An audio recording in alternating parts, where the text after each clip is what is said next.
Hey, how's it going? Today I watched the new Christmas comedy, The Holdovers, and now I want to tell you about it. Just a heads up, this film is rated R where I'm from. I don't quite agree with the rating, but there are several historical depictions of sex shown in the film. The Holdovers is a Christmas comedy written by David Hemminson and directed by Alexander Payne that stars Paul Giamatti as Paul Hunnam, a teacher stuck at school over the holidays to look after a troubled student. Dominic Sezza plays Angus Tully, a boy forgotten about by his family, and Davine Joy Randolph plays Mary the cook who looks after them. The film takes place in the 1970s during the height of the Vietnam War. It follows the trio as they spend the holidays at a remote prep school. At first they don't get along, but after opening up, the three of them rekindle their holiday spirit. They bond over their issues and make the Christmas break into one they'll never forget. There's a lot of laughter, a ton of heart, and several good lessons for life. The cast is quite small, with three main characters taking up the majority of the screen time with a couple of supporting roles and extras. Most of the supporting roles and extras are other students and staff at the school. Paul Hunnam is a teacher at the remote prep school, teaching ancient history. He's an off-putting individual who takes pride in how strict and mean he is to his students. His only saving grace is that he's nice to his coworkers and employs a lot of empathy towards them. Angus Tully is a troubled kid whose parents are divorced. He ends up getting left behind for the holidays when his mother and her new husband go on vacation. Like any student stuck in a school, he starts to go mad and look for ways to entertain himself. Mary Lamb is the cafeteria manager who stays behind to cook for them during the holidays. Her son was recently killed in Vietnam and she is struggling to deal with the grief. She's a good woman who tries her best to treat people right, but she's also hilariously blunt with how she criticizes people. The visual journey involves the three of them hanging out in a fancy school for the first half of the film. They play around inside the school, take lessons a few times, and we see them converse over lunch or at bedtime. Somewhere around halfway into the film, Paul takes Angus and Mary on a field trip to Chicago, and then Paul and Angus hang out there for a little while. They visit some restaurants, a play, and a few different venues. Sound-wise, the film uses original songs and instrumentals both to set the atmosphere and to support the emotions. For the first half of the film, they almost exclusively use Christmas carols, and then after the 25th in the story, they change things up and start including more tunes from that era and more generic instrumentals.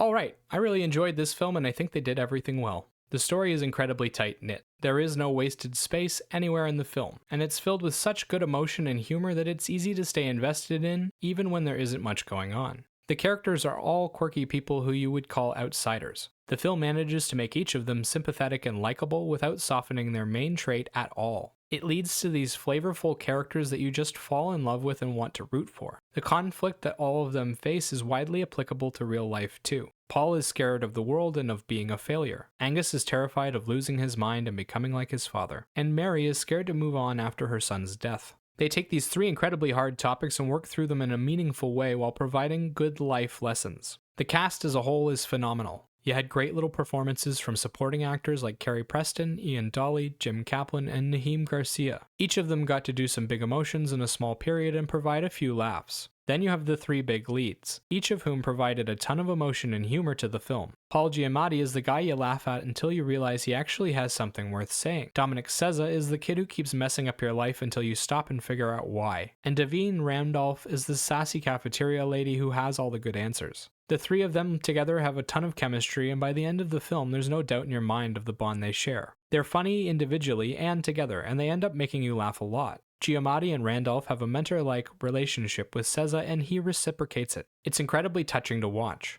Visually, the film is full of wide-angle shots, long takes, and really good camera placement. The journey takes place in a snowy Boston countryside, and yet it's full of color and life. Each shot looks like a painting, it's so well done, and there aren't any bad shots in the film. For standout moments, you have visual gags and big emotional conversations. Both of these end up looking amazing and having a huge impact on the film. One visual gag that stood out was when they had Paul Giamatti chasing Sezza around the school. It was hilarious and yet showed off this beautiful environment at the same time. They also managed to capture the emotional segments in a captivating way by making sure that every little detail was perfect. The camera is the right distance from the actors' faces. They're lit perfectly, and they pop right out of the screen. It's like you can feel the emotion coming off of them. Sound-wise, the film is a little bit quiet. Most of the songs it uses are soft and slow. There is a lot of Christmas music, which fits the mood, and seems to draw out the loneliness of the environment at the school. They also back the emotions well, never overpowering the scenery, just adding to it. They also use the soundtrack to add to the different characters' personalities. having each of them listen to different music and talk about it. They use it for punctuating jokes and emotional speeches as well. It was just a lot of fun to listen to overall, and it worked well. As a whole, The Holdovers was a great holiday film. It's excellently made and well acted. The story is tight and the music is a lot of fun. If you want a lighthearted comedy film about three misfits bonding during the holidays, then this is a good go-to. For a rating, I'd give this film a 9 out of 10. Remember, these are just my thoughts on the film. Let me know what you think in the comment section below. Bye-bye!